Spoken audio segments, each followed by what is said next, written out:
قل يا عبادي الذين أسرفوا على أنفسهم لا تقنطوا من رحمة الله. بسم الله الرحمن الرحيم. السلام عليكم ورحمة الله وبركاته.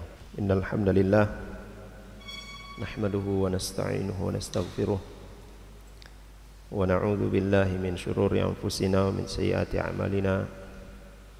من يهده الله فلا مضل له ومن يضلل فلا هادي له. أشهد أن لا إله إلا الله وحده لا شريك له وأشهد أن محمدا عبده ورسوله.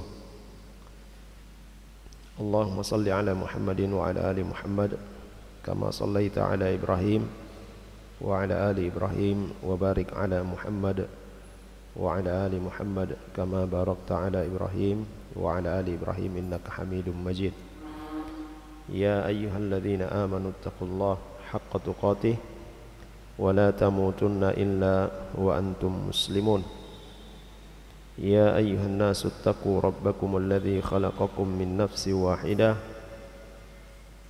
وخلق منها زوجها وبث منهما رجالا كثيرا ونساء واتقوا الله الذي تساءلون به والأرحام إن الله كان عليكم رقيبا. ثم أما بعد فإن أصدق الحديث كتاب الله وخير الهدي هدي محمد صلى الله عليه وسلم وشر الأمور محدثاتها وكل محدثة بدعة وكل بدعة ضلالة وكل ضلالة في النار. Ma'asyiral muslimin dan muslimat rahimani wa rahimakumullah. Alhamdulillah, pada malam hari ini kita kembali dipertemukan oleh Allah Subhanahu wa taala di majelis yang insyaallah diberkahi ini, dan semoga kita semua selalu dalam lindungan Allah Subhanahu wa taala, diberikan kekuatan dan kesabaran dalam mempelajari dan mengamalkan sunnah-sunnah Rasulullah sallallahu alaihi wasallam. Bahasan kita pada kajian ahadits al-akhlaq itu pembahasan yang ke-7 tentang hukuk al-jar, hak-hak tetangga. Di antara kemuliaan Islam dan keluasan bahasan-bahasan di dalam Islam, dalam persoalan-persoalan yang berhubungan dengan Allah Subhanahu wa taala dan berhubungan dengan sesama manusia, lengkap dibahas di dalam syariat kita, dalam syariat Islam. Nah, salah satu yang penting untuk kita perhatikan yaitu masalah ya hak tetangga ini.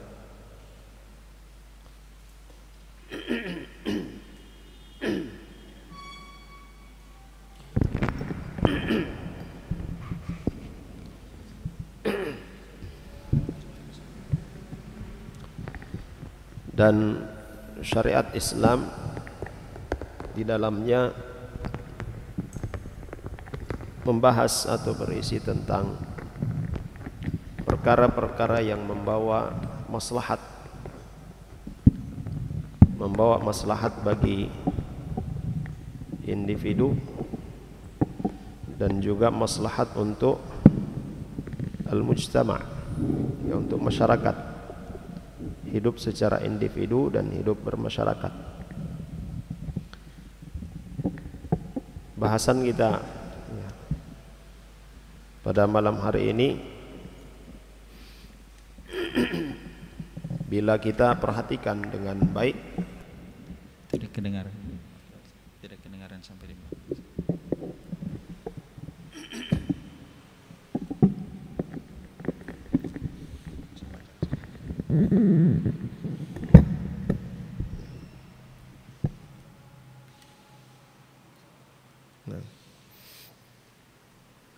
maka insya Allah tatanan kehidupan dalam bermasyarakat akan terjaga dengan baik, akan berjalan dengan baik.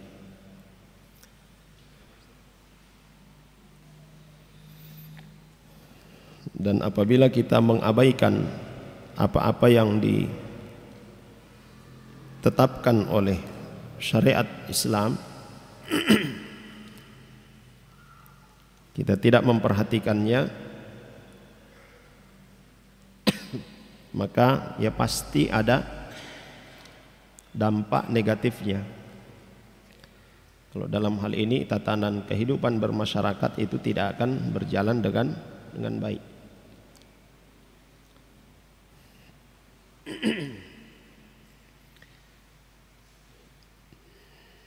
Dalil-dalil yang menyebutkan tentang hukukul jar ini ya, di dalam Al-Quran disebutkan oleh Allah Subhanahu wa ta'ala, dan juga banyak di dalam hadis-hadis Nabi Sallallahu Alaihi Wasallam.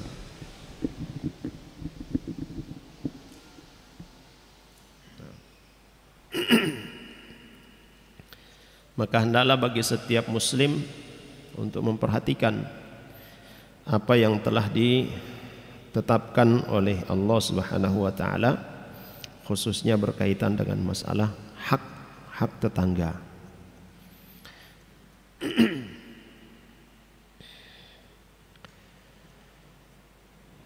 Nah, berkata Syekh Al-Badr hafizahullah ta'ala, faqad ja'ala Allah Subhanahu wa ta'ala lahu haqqan hatha ibadahu alaihi. Allah Subhanahu wa ta'ala ia telah menetapkan bahwa bagi tetangga itu memiliki hak yang harus ditunaikan. Dan Allah Subhanahu wa ta'ala juga menganjurkan kita, memotivasi kita untuk memperhatikan perkara ini.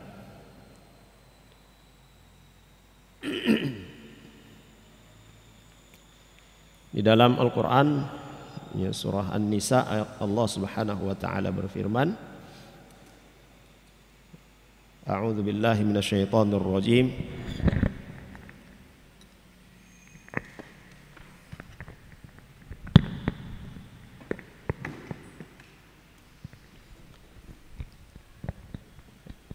Wa'budullaha wa la tusyriku bihi syai'a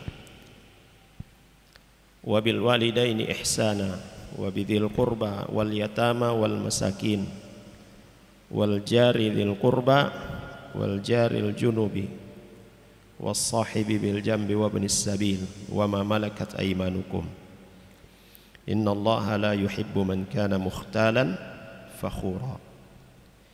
Sembahlah Allah Subhanahu wa ta'ala dan jangan mempersekutukannya dengan sesuatu pun. Dan kepada kedua orang tua hendaklah berbuat baik.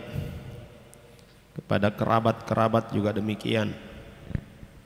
Pada anak-anak yatim, orang-orang miskin, tetangga-tetangga dekat, ya, tetangga jauh, ya, teman-teman dekat, Ibnu Sabil, dan orang-orang yang berada dalam tanggungan kita. Innallaha la yuhibbu man kana mukhtalan fakhura. Sungguhnya Allah Subhanahu wa ta'ala tidak menyukai orang yang sombong, orang yang membanggakan diri. Wa man kana mukhtalan fakhura lan yar'a li jarin haqqahu. Siapa yang memiliki sifat ya, sombong, ya, angkuh, ya, maka dia tidak akan memperhatikan hak-hak tetangga. Dia tidak akan memperhatikan hak-hak tetangga. Juga tidak akan memperhatikan hak-hak yang lainnya yang disebutkan di dalam ayat ini. Bal wala li syai'in minal huquq lima qama fi qalbihi min khuyala'in wa kibr. Karena di dalam hatinya itu sudah ada kesombongan itu. Kalau Nabi SAW ketika ditanya tentang sombong, maka beliau katakan apa? Al-kibru batarul haq wa ghamtu an-nas. Sombong itu adalah dia menolak kebenaran dan meremehkan manusia. Orang yang sombong tidak akan memperhatikan hak tetangga, tidak akan memperhatikan orang-orang terdekatnya, diabaikan hak-hak mereka, bahkan termasuk hak orang tua pun diabaikan, dan meremehkan. Wa amma man kana mu'minan mutawadhi'an muti'an li maulahu fa inna li hadhihi al-huquq sya'nan fi nafsihi wa makanatan fi qalbihi yahrisu 'ala al-wafa'i biha. Adapun bagi orang-orang yang beriman, bagi orang-orang yang taat kepada Allah Subhanahu wa taala, maka dia akan benar-benar memperhatikan hak yang disebutkan oleh Allah Subhanahu wa taala untuk dia penuhi, untuk dia tunaikan. Dan hak-hak ini memiliki kedudukan yang tinggi dalam dirinya. Dia tidak akan menyia-nyiakannya, dia akan terus memperhatikannya. Karena yang menyuruhnya untuk memperhatikan hak-hak ini, untuk menunaikan hak ini adalah Rabbul Alamin, Allah Subhanahu wa ta'ala. Karena keimanannya kepada Allah Subhanahu wa ta'ala, sehingga dia memperhatikan hak ini. Dia akan senantiasa menunaikannya. Nah, jamaah sekalian yang dirahmati oleh Allah Subhanahu wa ta'ala, kemudian beliau menyebutkan hadis-hadis yang berkaitan dengan hak para tetangga. Hadis dari Aisyah radhiyallahu anha, beliau berkata, sami'tu Rasulullah sallallahu alaihi wasallam yaqul, aku mendengar Rasulullah sallallahu alaihi wasallam bersabda, ma zala Jibrilu yusini bil jar hatta dhanantu annahu la yuwarrithannahu. Jibril senantiasa berwasiat kepadaku tentang tetangga, sampai-sampai aku menyangka tetangga ini akan menjadi ahli waris. Aku menyangka Jibril akan memasukkan tetangga itu dalam golongan ahli waris. Hadis muttafaqun alaihi. Qauluhu ma zala yani yufidu takarrur al-wasiyah min Jibril alaihi salam li nabiyyina sallallahu alaihi wasallam bil jar birran wa ihsanan wa ikraman wa qiyaman bi huquqihi wa muwasatan lahu wa 'atfan alaihi. Jadi lafaz ya mazala ini memberikan faidah ya, kalau dalam bahasa Arab mazala ya, kita terjemahkan itu senantiasa, selalu, yufidu tikrar ya, sering ya. Jibril alaihissalam berwasiat kepada Nabi SAW tentang tetangga, memperhatikan tetangga, berbuat baik kepada tetangga, memuliakan tetangga, menunaikan hak-hak tetangga, memberikan keluasan kepada tetangga, berlaku lemah lembut kepada tetangga. Ini wasiat Jibril alaihissalam kepada Rasulullah sallallahu alaihi wasallam. Hatta dhanantu annahu sayuwarrithuhu.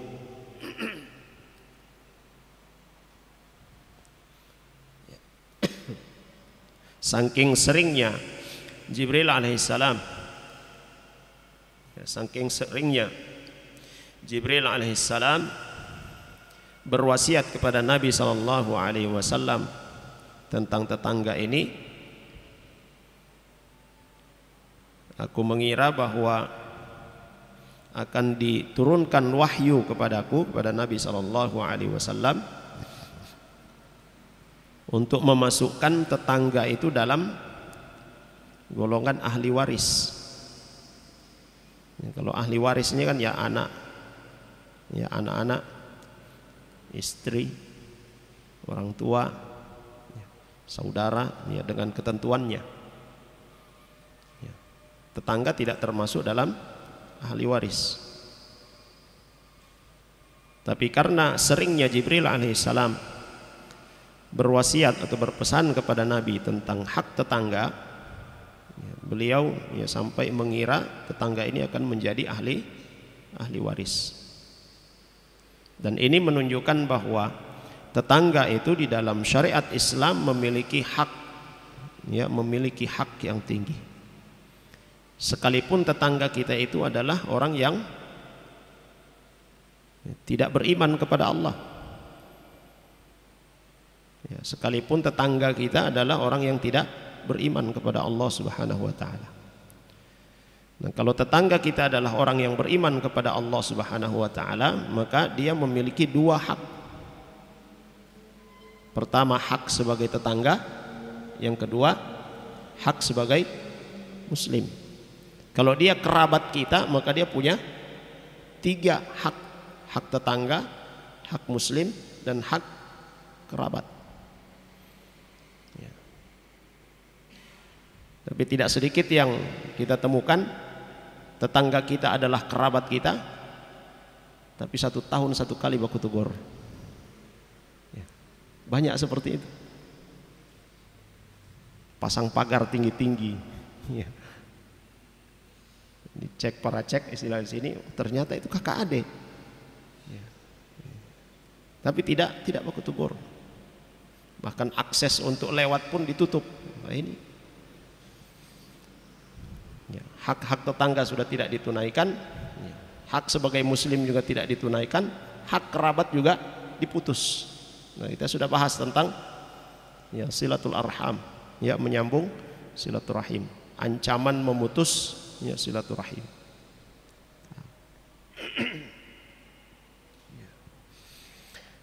Wa hadzal haqqul ladzi ja'alahu Allahu lil jar sababuhu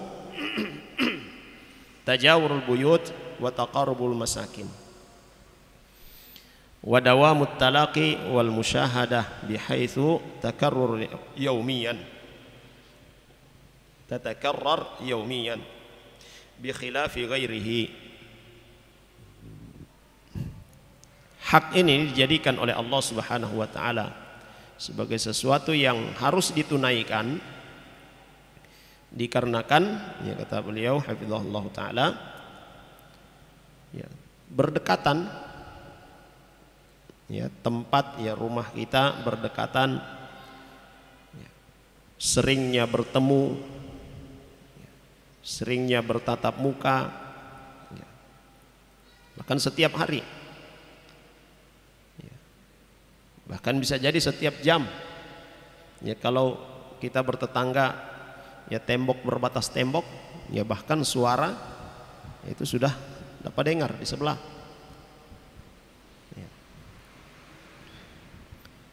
Ini yang menjadi sebab Allah Subhanahu wa taala menjadikan tetangga itu memiliki hak yang wajib untuk kita tunaikan. Wa aidan qad tahtaju ilaihi aw yahtaju ilaik. Juga di antara sebabnya karena berkaitan dengan masalah kebutuhan. Kita manusia adalah makhluk makhluk sosial, saling membutuhkan. Dan kalau kita dalam kesulitan, siapa yang pertama kali mengetahuinya? Tetangga kita. Ada musibah, yang pertama kali tahu adalah tetangga kita. Kita membutuhkan mereka, membutuhkan tetangga, dan tetangga pun membutuhkan kita. Wala yakhfa anna ma yakunu baina mutajawirai ad-duwari akbar wa a'mak mimma yakunu bainal mutaba'idah dawruhum au duwaruhum. Jadi rumah yang paling dekat itu yang paling besar haknya untuk ditunaikan daripada yang berjauhan. Kemudian dari Abdullah ibnu Amr ibnu al-As radhiyallahu anhu, Rasulullah sallallahu alaihi wasallam, dari Rasulullah sallallahu alaihi wasallam annahu qala, beliau sallallahu alaihi wasallam bersabda, khairul ashab indallahi khairuhum li sahibihi wa khairul jirani indallahi khairuhum li jarihi. Sebaik-baik teman ya di sisi Allah Subhanahu wa taala adalah orang yang paling baik terhadap temannya. Dan sebaik-baik tetangga di sisi Allah Subhanahu wa taala adalah tetangga yang paling baik ya adalah orang yang paling baik terhadap tetangganya. Hadis diriwayatkan oleh Imam Ahmad. Fa afdalul jiran indallahi wa a'lahum sya'nan khairuhum li jiranihi. Orang yang paling afdal, tetangga yang paling afdal di sisi Allah Subhanahu wa taala, yang paling tinggi kedudukannya di sisi Allah Subhanahu wa taala adalah yang paling baik dalam bertetangga. Ai aktsaruhum naf'an, yang paling banyak manfaatnya.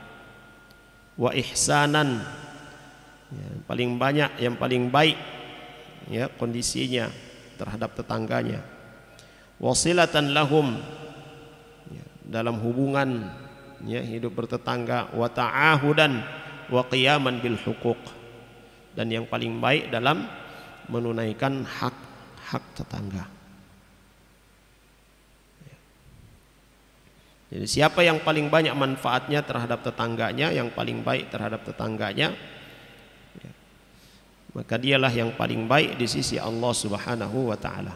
Demikian pula teman ya, dalam hadis ini Nabi sebutkan khairul ashab ya, teman-teman yang paling baik, yaitu teman yang paling baik terhadap temannya, orang yang paling baik terhadap temannya, selalu memberikan manfaat. Dan ini masuk di dalam hadis Nabi sallallahu alaihi wasallam secara umum, khairun nas anfa'uhum linnas. Sebaik-baik manusia adalah yang paling banyak manfaatnya, yang paling besar manfaatnya untuk orang lain.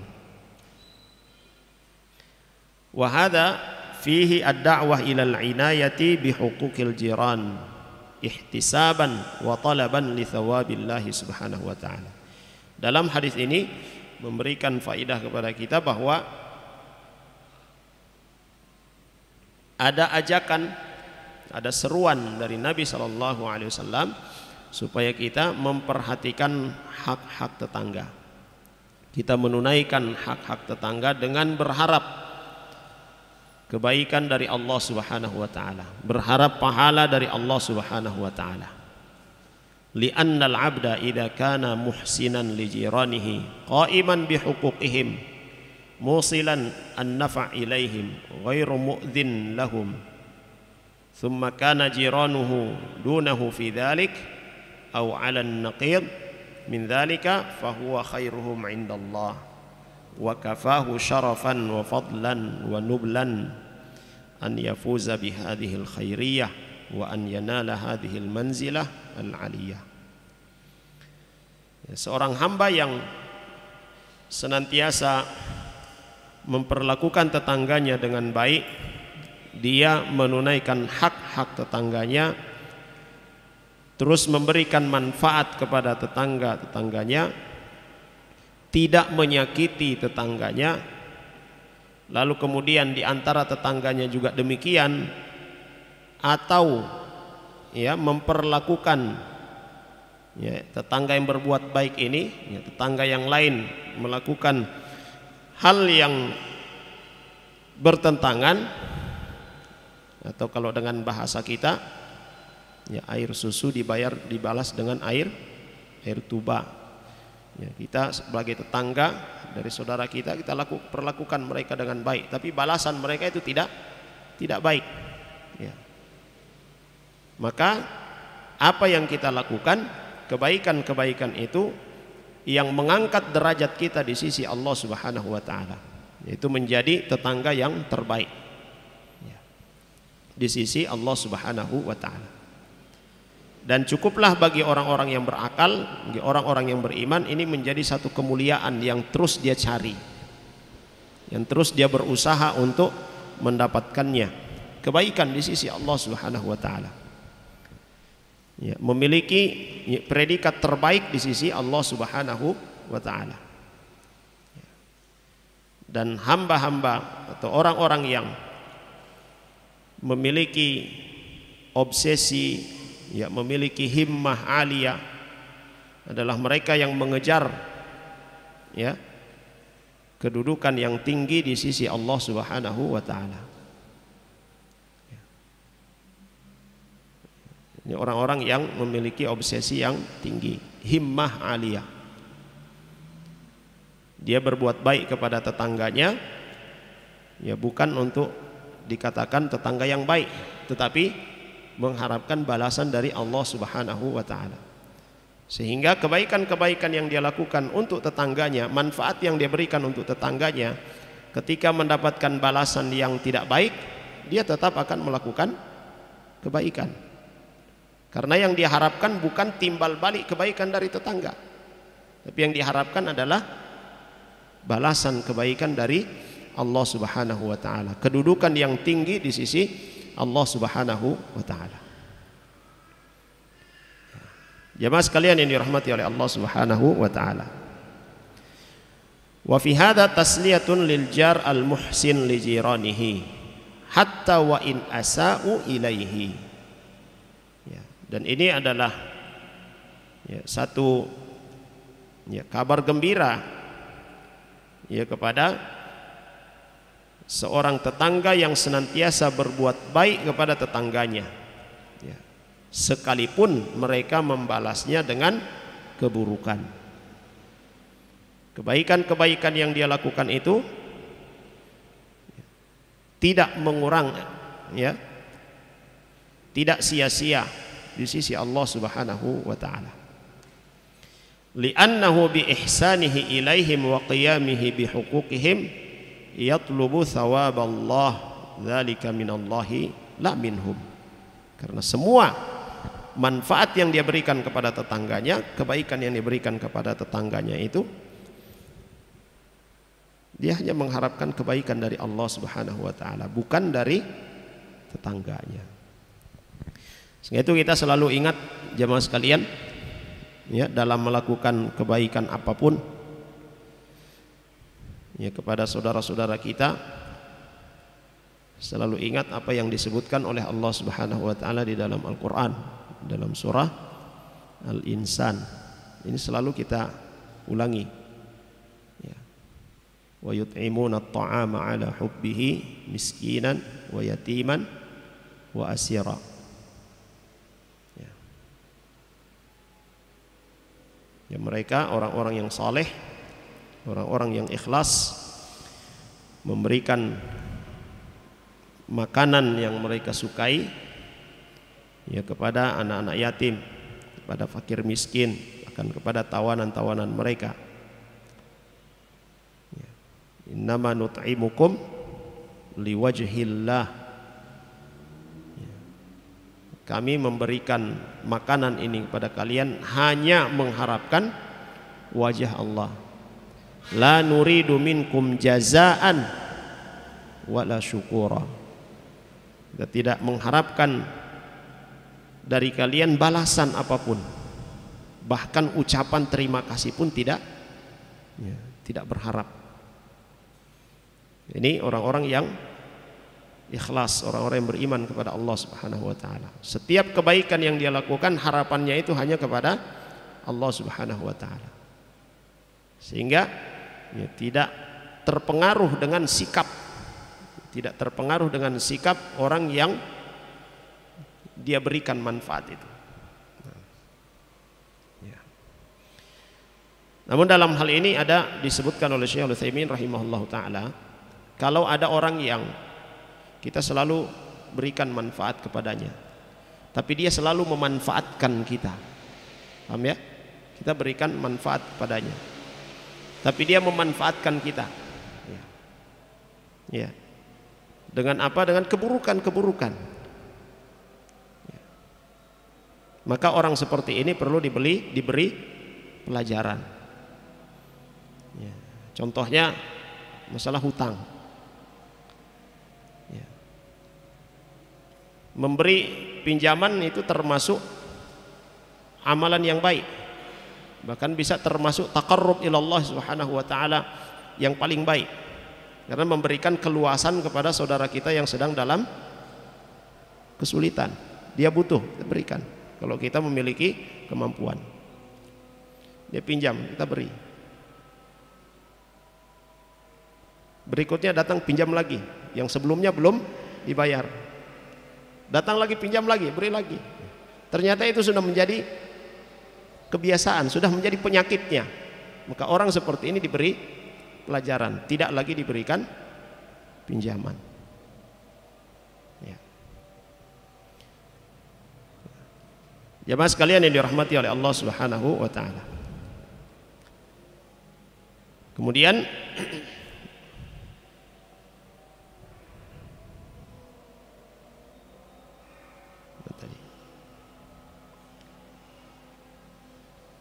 wa fihi at-tanbih ila ahammiyati ta'allumil muslim umuma huquqi al-jiran al-mubayyanah fis sunnah.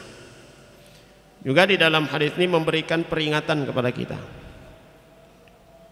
tentang pentingnya mempelajari, ya, pentingnya mengetahui tentang hak-hak tetangga yang telah disebutkan oleh Nabi kita Muhammad SAW di dalam sunnah-sunnahnya, dalam hadis-hadisnya.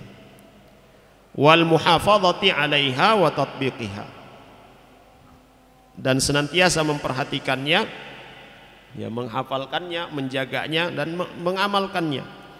Liyakuna bidzalika khairal jiran 'indallahi subhanahu wa ta'ala, agar supaya dia menjadi sebaik-baik tetangga atau sebaik-baik orang di dalam hidup bertetangga, ya, di sisi Allah Subhanahu wa taala.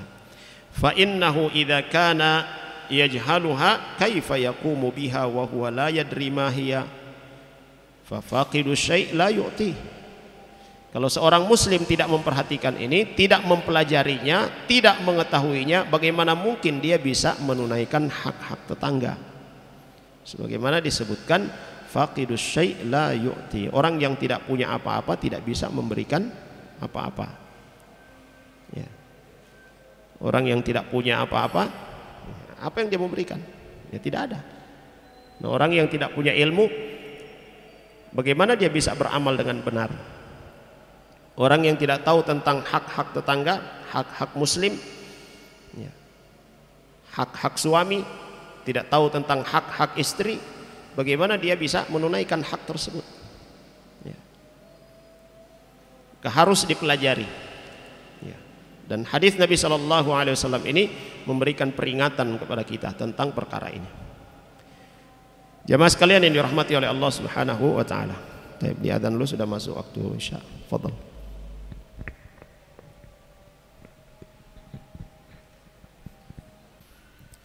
Bismillah, alhamdulillah, wassalatu wassalamu ala rasulillah wa ala alihi wa sahbihi wa mawalah. Jamaah sekalian yang dirahmati oleh Allah Subhanahu wa taala, ya, jadi bagi setiap muslim wajib untuk mempelajari apa-apa yang telah ditetapkan oleh Allah Subhanahu wa taala dan Rasulnya. Wajib bagi setiap muslim mengetahui hak-hak yang harus dia tunaikan. Karena hak-hak yang harus ditunaikan itu adalah kewajiban baginya. Dan saya kira kita semua sudah sering mendengarkan hadis Nabi sallallahu alaihi wasallam, talabul ilmi fardhatun ala kulli muslim. Ya, menuntut ilmu itu adalah kewajiban bagi setiap muslim. Ya, termasuk di dalamnya adalah muslimah. Nah, hak-hak tetangga ini termasuk dalam ilmu yang harus dipelajari dan kemudian kita tunaikan. Kemudian kata beliau hafizahullah taala, wa idza kana khairul jirani indallahi taala khairuhum li jarihi fa mafhumul mukhalafah yadullu ala anna syarral jiran indallah syarruhum li jiranihi bi an yakuna mu'dhiyan lahum musian ilaihim la ya'manuna bawa'iqahu wa syarrahu. Kata beliau, kalau Nabi SAW mengatakan dalam hadis ini adalah sebaik-baik orang itu, ya, sebaik-baik tetangga di sisi Allah Subhanahu wa taala adalah orang yang paling baik terhadap tetangganya. Maka dapat dipahami dari ucapan Nabi SAW ini bahwa seburuk-buruk tetangga di sisi Allah Subhanahu wa taala adalah yang paling buruk, ya, terhadap tetangganya. Tetangga yang buruk yang senantiasa mengganggu tetangganya, melakukan keburukan-keburukan, ya, kepada tetangganya. La ya'manuna bawa'iqahu, ya, tetangganya itu tidak selamat dari gangguannya. Maka ini tetangga yang buruk. Dan gangguan-gangguan itu, bawa'iqah ini disebutkan di dalam, ya, penjelasan tentang hadis, akan kita sebutkan juga hadis berkaitan dengan ini. Bawa'iqah ini gangguan tangan dan lisan. Ya, kalau tangan tindakan, kalau lisan, ya, ucapan. Ya. Termasuk dalam hal ini, ya, bawa'iqah ini, ya, walaupun, ya, tidak bertindak dengan tangan atau tidak mengucapkan dengan lisan, tetapi, ya, dia mengeluarkan bunyi dari rumahnya. Bunyi apa? Bunyi musik. Ya. Jadi ini sangat mengganggu. Ya, menyetel musik kencang-kencang. Ya, oke lah kalau dia merasa senang, dia merasa tenang dengan, ya, gujerak-gujeruk musiknya, bunyi musiknya. Belum tentu tetangga itu senang. Apalagi kalau pas tetangganya lagi sakit. Yang sakit lagi adalah giginya. Kalau yang sering sakit gigi atau pernah sakit gigi, ada bapak diam lagi nyut-nyut, kong ada orang batoki di samping, puk, langsung nyut. Apalagi kalau yang bunyi ini adalah musik di setel keras-keras lagi. Di dalam syariat kita bahkan, ya, ketika Nabi SAW mendapati sebahagian sahabat di masjid, ya, mereka beribadah kepada Allah dengan suara yang keras, membaca Al-Quran dengan suara yang keras. Ada yang sedang sholat, ada yang sedang istirahat, yang sedang tidur. Ditegur oleh Nabi SAW. Kalian ini sedang, ya, bermunajat bukan kepada yang tuli. Ini beribadah loh. Ya. Kalian sedang bermunajat bukan kepada yang tuli, ya, tapi kepada yang maha mendengar, itu kepada Allah Subhanahu wa ta'ala. Beribadah kepada Allah Subhanahu wa ta'ala. Kalian sedang berseru, sedang berdoa, meminta kepada Allah yang maha mendengar. Maka jangan saling mengganggu. Jangan saling mengganggu dalam beribadah, ya. Ada yang sedang tidur, ya, para ulama juga telah menjelaskan hal ini. Kalau di masjid kita ada yang sedang istirahat, jangan keras-keras kita beribadah membaca Al-Quran, ya. Tapi kenyataannya dalam kehidupan kita bagaimana? Ya, maka sudah sangat tepat sekali apa yang disampaikan oleh Menteri Agama, ya, tentang apa? Ya, pengeras suara. Ya, cukup menggunakan pengeras suara untuk keluar dengan suara adzan. Kalau sudah sholat, ya sudah di dalam saja, pakai suara dalam. Itu sudah toaknya keras sekali di luar. Jadi imam bacaannya juga bikin kita mengelus dada, ya, kencang sekali lagi. Allahul musta'an. Ya. Belum lagi kalau momen-momen tertentu, ya, terganggu. Ya. Cuma di sini kadang serba salah. Kalau kita tegur, wah ini setan ini. Tidak mau dengar suara-suara apa? Suara zikir. Ya, zikir itu bagian dari ibadah. Dan ibadah ada tuntunannya. Di dalam masjid saja orang beribadah, mengangkat suara, ada yang sementara istirahat, sementara tidur, ya, jangan diganggu. Apalagi kalau terbuka secara luas, ya. Maka sering kita dapati juga jemaah sekalian, ada orang-orang yang kalau mencari rumah kontrakan atau kos-kosan, atau dia ingin beli rumah, rumahnya dekat masjid enggak? Iya, dekat masjid. Aduh, rumah dekat masjid bukannya senang, tapi aduh. Kenapa aduh? Ini jangan-jangan tidak nyaman saya di sini. Kenapa tidak nyaman? Pengaruh ini. Dan seperti itu banyak. Idealnya kan kalau kita tinggal dekat masjid, tenang, ya. Alhamdulillah mau beribadah dekat. Ya. Tapi pada kenyataannya kita dapati ya banyak orang yang tidak mau tinggal dekat masjid karena itu.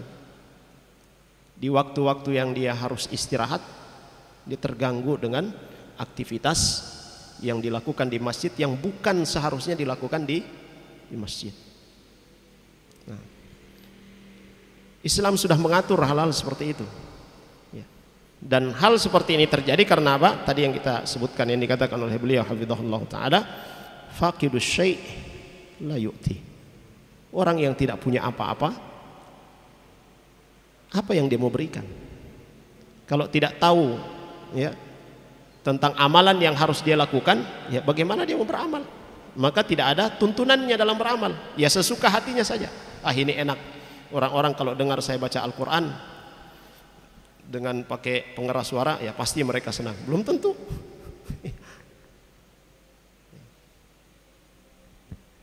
Kita beribadah mau perdengarkan kepada orang atau kita beribadah untuk Allah Subhanahu wa taala. Ya. Jamaah sekalian yang dirahmati oleh Allah Subhanahu wa taala. Kemudian wa qauluhu khairuhum li jarihi, ucapan Nabi sallallahu alaihi wasallam adalah yang ya, baik terhadap tetangganya, tashmal kulla abwabil khair. Ini meliputi, mencakup seluruh pintu-pintu kebaikan. Dan pintu-pintu kebaikan di dalam Islam ini banyak sekali. Ya, di sini beliau sebutkan di antaranya ya pintu-pintu kebaikan dalam hidup bertetangga, al-mubadarah bis salam. Ya. Dalam mengucapkan salam yang paling baik ya ketika berjumpa dengan saudara kita, yang paling baik ya ketika bertemu dengan tetangga kita adalah yang pertama kali atau yang lebih dulu mengucapkan salam. Bahkan di dalam hadis Nabi sallallahu alaihi wasallam juga beliau ya sebutkan termasuk di antara faktor yang memasukkan rasa cinta di dalam hati seseorang adalah kita menebarkan salam. Ya. Karena salam yang kita ucapkan itu adalah doa. Assalamualaikum, keselamatan bagimu. Ya. Selalu didoakan. Ya. Cuma terkadang kita salam kita lupa, tetapi yang keluar adalah oi. Ya. Ya. Hoi, tidak dapat salam, tidak dapat apa-apa, kebaikan tidak dapat. Mungkin saja bisa dapat dari sisi ya, sambil mengucapkan hoi tapi ada senyum, dari sisi senyumnya ya. Tapi kalau diucapkan salam maka dua kebaikan yang bisa didapatkan ya. Yaitu salam itu sendiri, dan yang kedua adalah ya, talaqatul wajh ya, wajah yang berseri-seri, senyum ya. Juga beliau sebutkan di sini ya, al-mubadarah bis salam wa talaqatil wajh ya, wajah yang berseri-seri atau tersenyum. Ini disebutkan juga oleh Nabi sallallahu alaihi wasallam dalam hadisnya, tabassumuka fi wajhi akhika sadaqah ya. Termasuk tanda seseorang itu memiliki akhlak yang baik, adab yang baik ya, kalau dia sering tersenyum. Ya, senyum itu selain ibadah, ya juga bikin awet muda. Lihat saja orang-orang yang senang senyum, ya awet muda.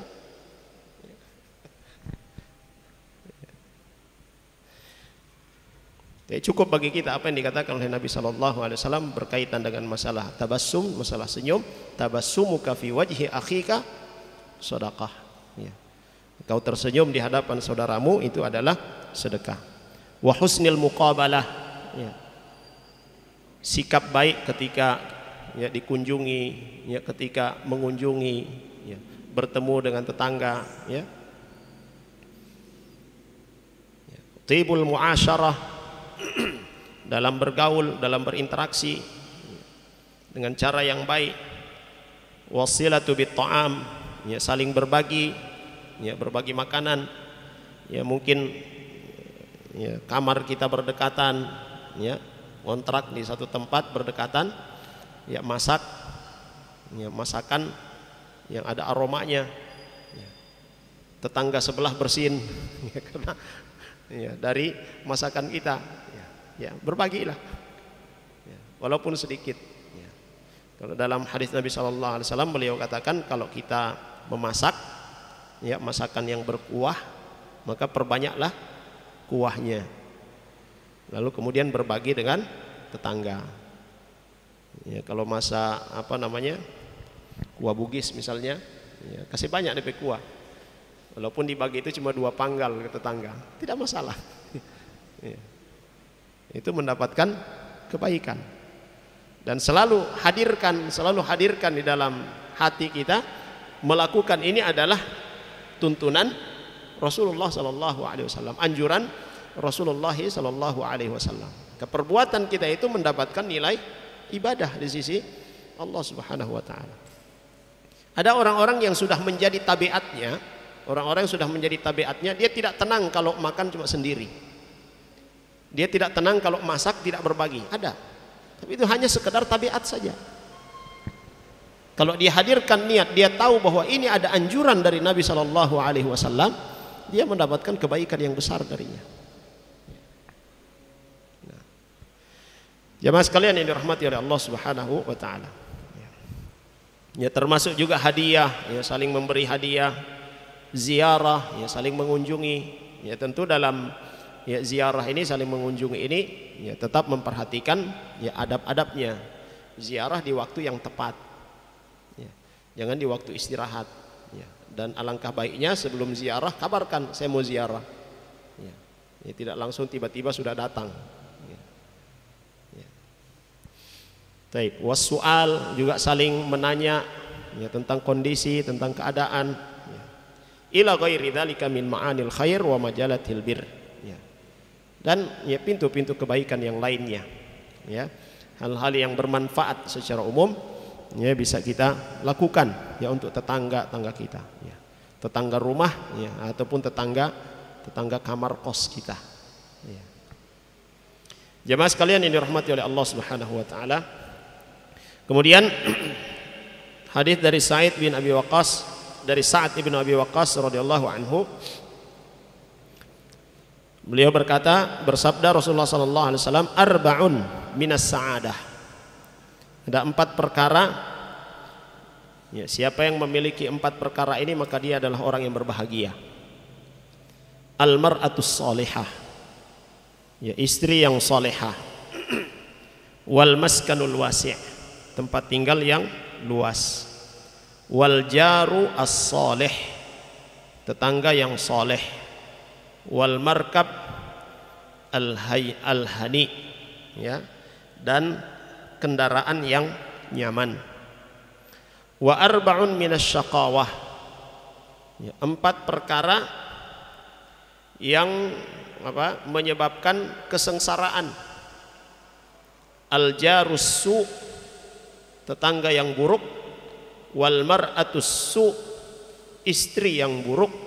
Wal maskanu dhayyik, tempat tinggal yang sempit. Wal markabus su, dan kendaraan yang tidak nyaman, kendaraan yang peku-peku. Ya, apa peku-peku ini? Baru berjalan sariki somogok, kan tidak nyaman ini. Nah, hadis diriwayatkan oleh Imam Ibnu Hibban. Oleh Syekh Al-Albani dihukumi hadis sahih.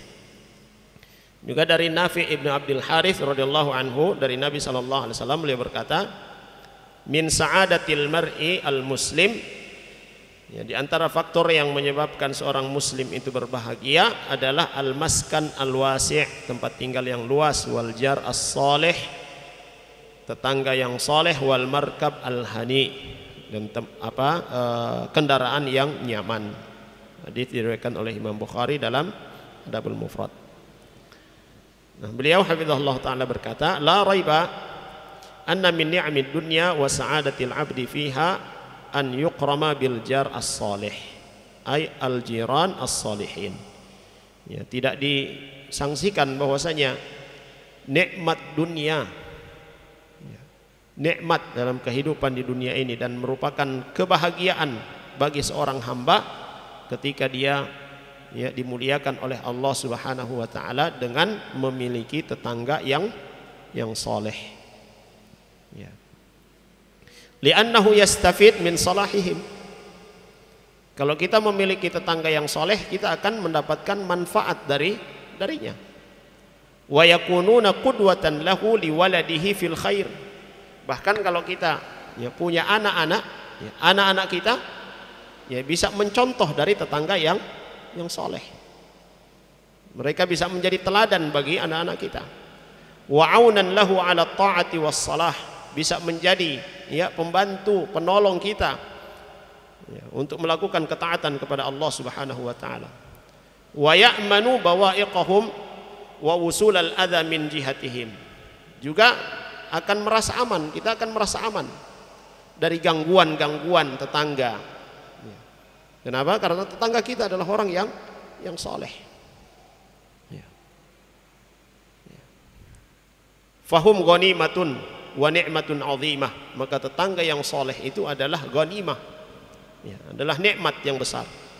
Hatta inna ba'dal 'usat yafrahu bil jar as-salih. Bahkan sebahagian di antara orang-orang yang suka berbuat maksiat senang juga kalau ada tetangga yang saleh. Wa yas'adu bihi ma la yas'adu bil jar alladhi huwa nadhiruhu fil usyan. Ya. Bahkan dia lebih senang memiliki tetangga yang soleh. Ya. Dia tidak merasa nyaman ada tetangga yang sama dengannya, yang sama-sama suka bermaksiat kepada Allah. Wa li'ilmihi bi annahu ma'munun lil janib. Karena tetangga yang soleh ini dia adalah tetangga yang amanah, tidak akan merusak. Ya. Kalau sesama pencuri tinggal berdampingan, yaitu takut juga, tidak nyaman. Kenapa?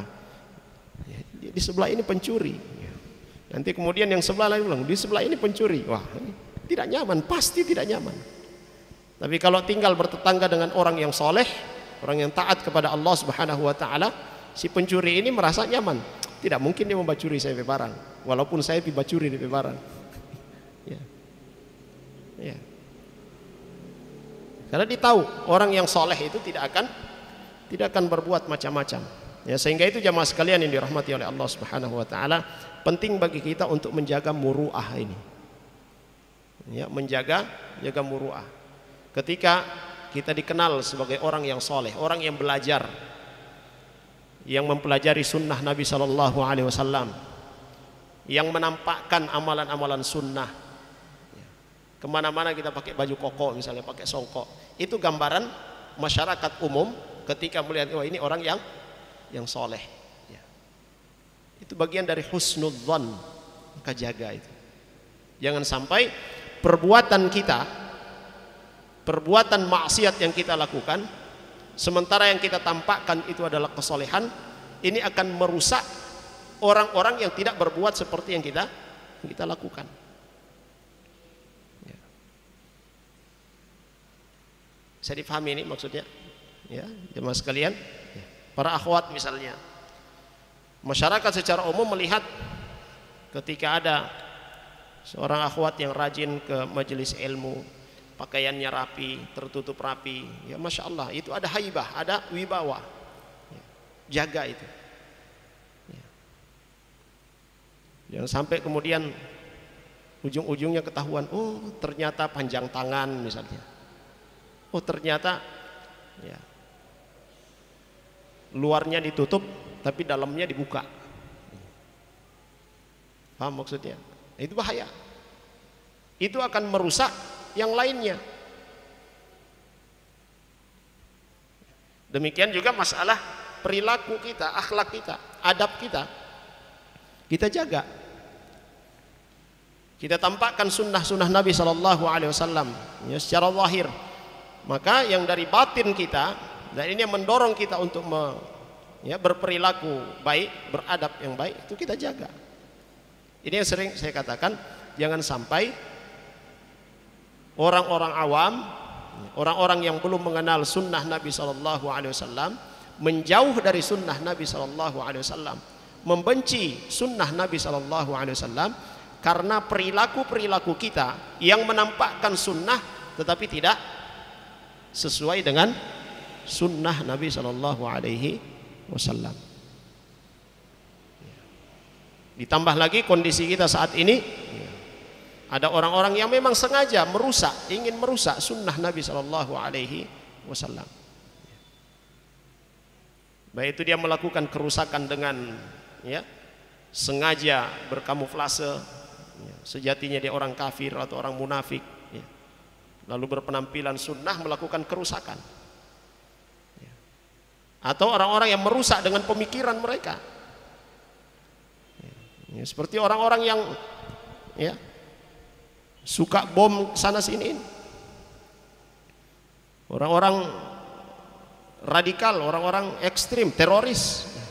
Mereka kan penampilannya bagaimana penampilannya? Jadi kita katakan kemarin, casingnya sama, tapi mereka merusak dengan pemikiran yang mereka bawa.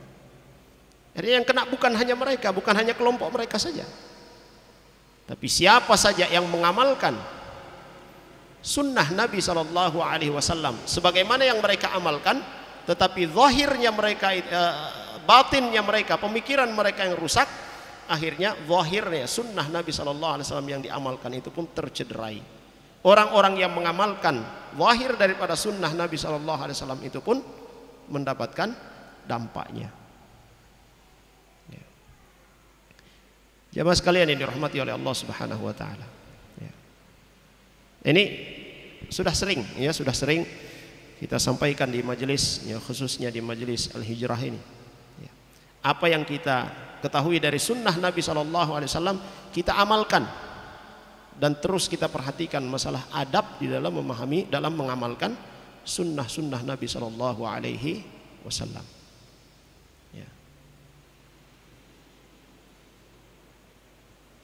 Kalau sekarang ini kan kita dapati sudah dikesankan bahwa orang-orang yang mempelajari sunnah-sunnah Nabi, mempelajari ajaran yang dibawa oleh para sahabat Nabi Shallallahu Alaihi Wasallam, mereka ini orang-orang yang radikal. Pokoknya mau menang sendiri gitu. Kalau dia sudah bilang A harus A, semua harus ikut. Tidak bisa kita pungkiri juga ada oknum-oknum yang berbuat seperti itu, yang mengatasnamakan sunnah Nabi Shallallahu Alaihi Wasallam.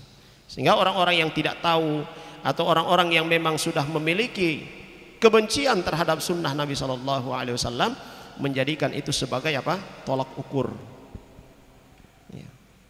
untuk mengklasifikasi bahwa inilah mereka orang-orang yang memiliki pemahaman radikal, memiliki bibit-bibit menuju pada radikalisme. Kewajiban kita jamaah sekalian, kewajiban kita adalah mempelajari sunnah Nabi Shallallahu Alaihi Wasallam, mengamalkan sunnah Nabi Shallallahu Alaihi Wasallam, menyampaikan sunnah Nabi Shallallahu Alaihi Wasallam. Didengar, diterima, alhamdulillah, itu merupakan nikmat. Kalau tidak didengarkan, tidak diterima, lepas tanggung jawab kita.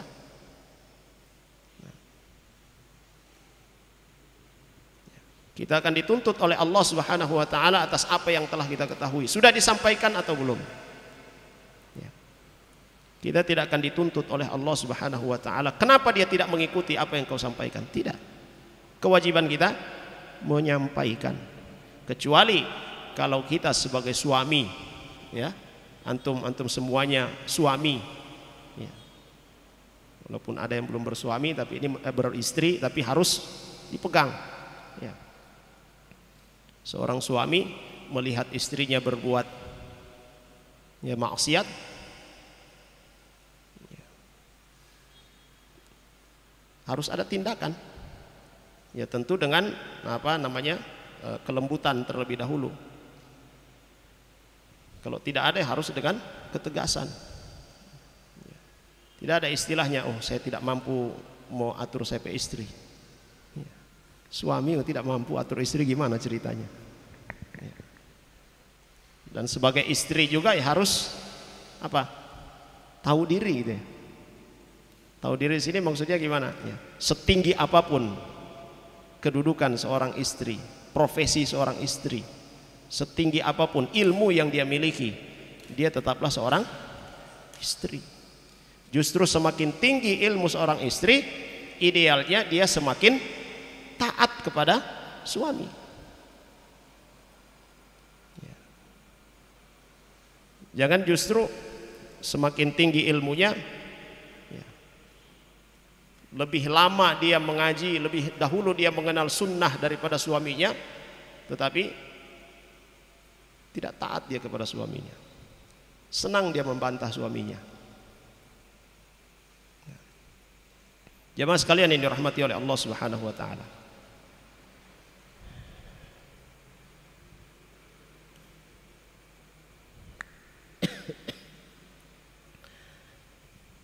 Wajarus su'i minan nakdil azim fid dunya wasyaqawati khasatan fil makan alladhi yastautinu fihi al-mar'u.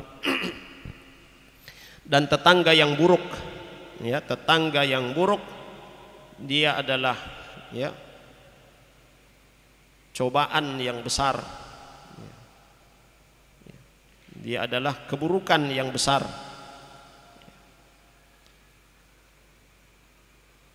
Ya dalam kehidupan di dunia. Apalagi kalau dia sudah bikin rumah di situ, sudah tinggal menetap di situ, kemudian ya dapat tetangga yang buruk, wah, sungguh tidak nyaman.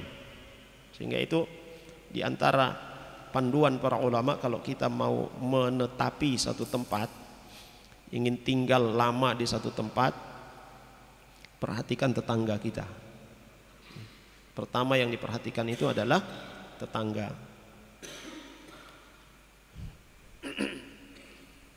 Adapun kalau ya tinggal hanya sementara saja,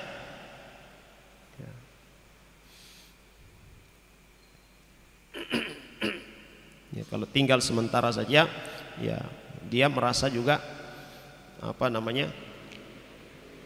sengsaranya itu hanya sementara saja. Dia musafir misalnya, atau orang yang merantau, atau yang kos-kosan misalnya bayarnya per bulan misalnya, ya 1 bulan ini tinggal, ternyata tetangganya buruk, ya sudah, ya, kita bertahan saja 1 bulan di sini, besok pindah dan seterusnya. Ya. Dan termasuk perkara yang disyariatkan oleh Nabi SAW adalah kita berdoa kepada Allah Subhanahu wa taala, meminta kepada Allah Subhanahu wa taala supaya dijauhkan ya dari tetangga yang buruk. Ya. Ya, minta kepada Allah supaya dijauhkan dari tetangga yang buruk. Nah, jamaah sekalian yang dimuliakan oleh Allah Subhanahu wa taala. Dalam hadis yang disebutkan oleh sahabat Nabi sallallahu alaihi wasallam Sa'ad bin Abi Waqqas dan Nafi ibn Abil Harith radhiyallahu anhuma ini ya menyebutkan kepada kita tentang sebab-sebab untuk mendapatkan kebahagiaan, di antaranya itu adalah memiliki tetangga yang baik, tetangga yang soleh. Dan di antara sebab ya kesengsaraan ya tetangga yang buruk. Sudah tetangga buruk, di rumah yang sempit, istri juga la haula wala quwata illa billah. Ya, maka lengkap sudah penderitaan. Ya, doa yang senantiasa juga kita baca, ya Rabbana atina fid dunya hasanah wa fil akhirati hasanah wa qina adzabannar. Baik, jamaah sekalian yang dimuliakan oleh Allah Subhanahu wa taala, saya kira ini yang bisa kita pelajari pada kesempatan malam hari ini. Mudah-mudahan bermanfaat bagi kita semua, dan semoga Allah Subhanahu wa taala mengkaruniakan kepada kita tetangga yang soleh, menjadikan istri-istri kita istri-istri yang solehah, ya, anak-anak kita anak-anak yang soleh dan solehah, ya, menjadikan ya rumah kita ya rumah yang luas, ya, dan mengkaruniakan kepada kita kendaraan yang nyaman. Amin. Baik. Sallallahu ala nabiyina Muhammad wa ala alihi washabbihi wasallam. Alhamdulillahirabbil alamin. Saya kira cukup, mudah-mudahan bermanfaat bagi kita semua. Kita akhiri dengan doa kafaratul majlis. Subhanakallahumma bihamdik, asyhadu an la ilaha illa anta astaghfiruka wa atubu ilaik. Assalamualaikum warahmatullahi wabarakatuh. يا عبادي الذين أسرفوا على أنفسهم لا تقنطوا من رحمة الله